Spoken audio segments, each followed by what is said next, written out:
So, Dungeons & Dragons has just been brought to Dead by Daylight as part of their anniversary chapter, and with it, a new map, the Forgotten Ruins. This video, I'm going to teach you how to navigate and play the Forgotten Ruins, as well as the new mechanics with the teleporter, and as is customary for, Ghostface channel, there will be some tips and tricks for Ghostface that we found on the new map, so that you guys can use them in your games and hopefully not get so confused by this map. Typically with indoor maps like Larry's or especially RPD, people remember when RPD came out for the first time, it was one map.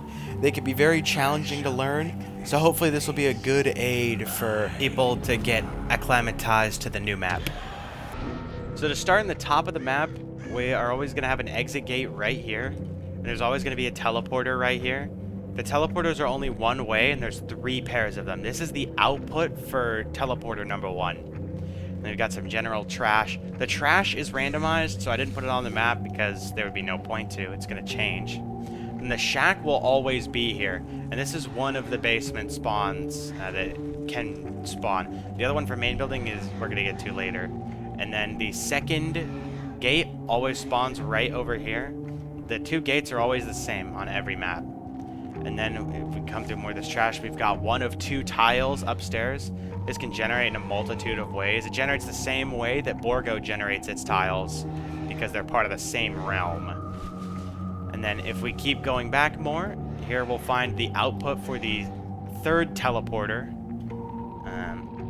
It's only one way, so this is the output for it. And then we're going to keep going around the main building this way, see some lockers, just a bunch of more rocks and debris.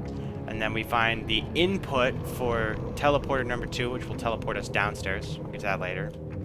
And then over here is this gen. This gen always spawns.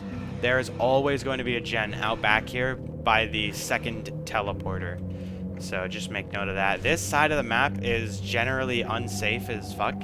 So you don't really need to worry that much about patrolling it.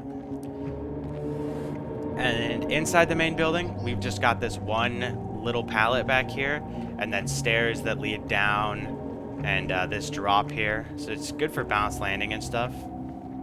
But the main building is not like super loop heavy on this map. And then if we get to the downstairs, if we go to the right, we're going to have this hallway, and this gen always spawns here every time. There's 3 gen spawns down here that seem to be guaranteed, and I haven't been able to get any more gens to spawn in down here. Even with like all bots, 5 gens, these seem to be the only 3 gens that can spawn down here, and they will always spawn. Down here seems to be almost entirely 100% fixed. I don't think the map down here can generate any other way, excluding like totems.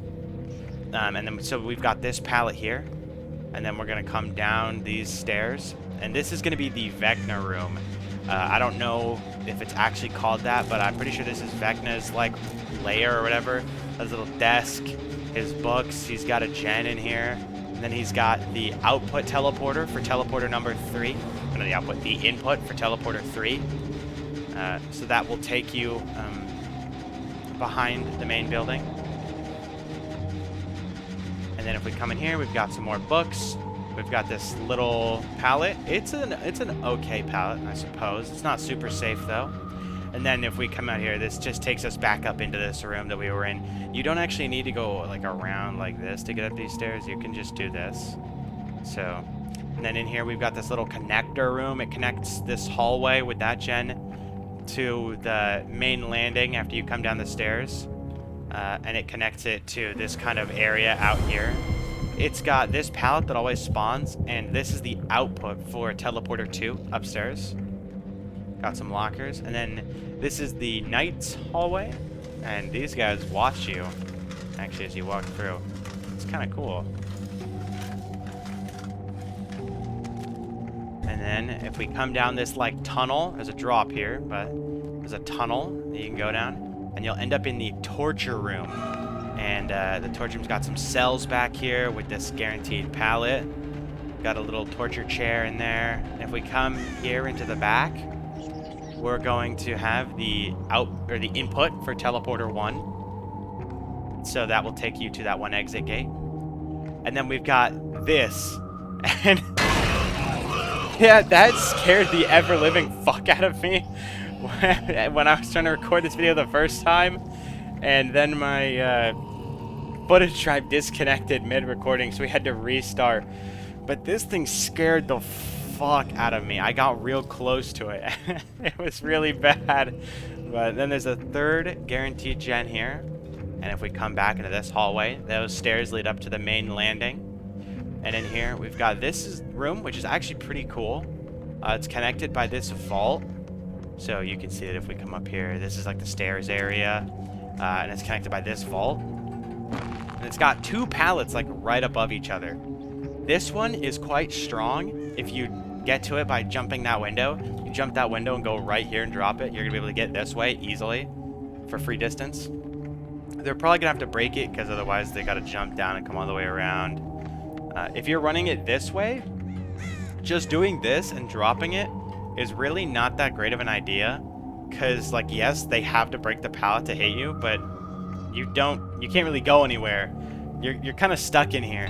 If you're, like, here and they break it, what are you going to do? Go here? Like, this pallet is not that great.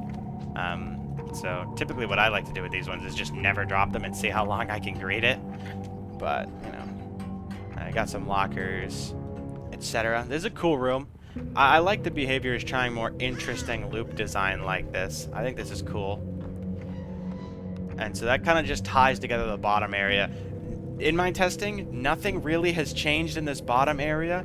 Should be almost exactly 100% the same every time.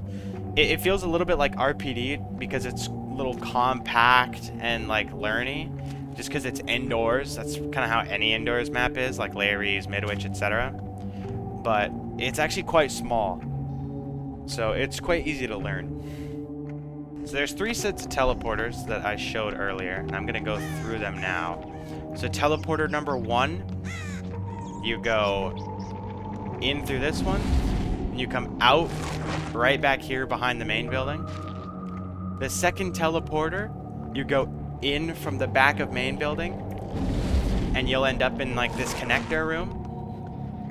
And then the third teleporter is back here in Vecna room, and it will take you to this exit gate right here. So they're all quite simple. The teleporters are very fast, and they won't give a survivor distance to go through it. You do it at the exact same speed. If the survivor is like right in front of you and they use it, like you have to wait a little bit to use it. But if you're any more than like 5 feet away from them, the wait is so short that it's not really gonna matter. They're not gonna get any distance at all. So if they just do that, I can just immediately do it, and they're like no safety.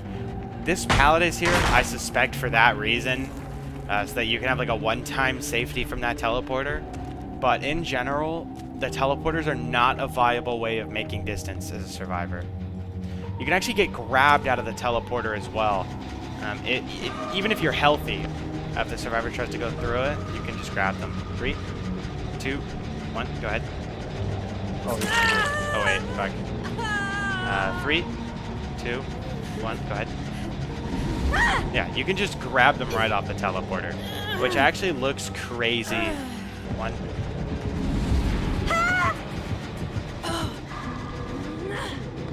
Does your camera look weird when you wiggle? Yeah, now it's like bouncy. What the fuck? Yeah. Dude. Then there's some good stalking angles for Ghostface down here. Here's a good one. On this, like, gen here, especially just because you're undetectable, the Vecna room, you can see them from, like, around here. You can get a nice angle here. This one's good. I like this one. Just to like, get their arms and legs, and they won't be able to see you. Just because you're undetectable, if you ambush this gen, they're either going to have to go to this unsafe pallet or this unsafe one. And so if you break one of them, then you can just come through the library, and if that one's gone, they're dead. If the library one's gone, you just come here, and they have to go there, and they're dead. There's just no safety. This one's very good for undetectable killers. There's another really good angle over here on the torture room gen. There's actually 2 torture room gen angles I'm going to show. This first one works any direction on the gen. If you're coming, the best way to do it is if you're coming through from the Knight's Tunnel, but you can also just come through here and do it, but there's a greater risk of getting seen. From all the way back here, you can creep up, and you can see you can just barely see the survivor's head right there as they're working on the gen, which is really nice. There's this hole beneath the vault you can stalk through, and that works on any side. This is a second angle that you can go for, and it's easy to set up without getting spotted, but it only sees 2 sides of the gen. You can go here from the main area, so you don't have to go down the hallway and get spotted, and you can get like a nice head angle here on whoever is working on the gen, which will be very hard to see. I'll put up on the screen examples of how both of them look, so that you can see how actually hard it is to see. It's really hard. This is a crazy angle on the 3rd guaranteed gen. Around these stairs. As you can see, you can hardly even see them at all on my screen. But you can just tell by the position of the hands that I'm getting it, and they're glowing. So this is a really good one if they're on that side of the gen here. If they're on the other side of the gen, it's another head angle here. And this one is easy to get revealed from if they're looking this way, but typically the fog will hide you here. In general, downstairs, having the 3 guaranteed gens is nice because you're always going to know where they are, but they're spread out, so you can't really 3 gen them. So defending only downstairs is a little hard, but it is aided by the fact that if you're here in this landing area, the stairs to go down and this teleporter are like very close.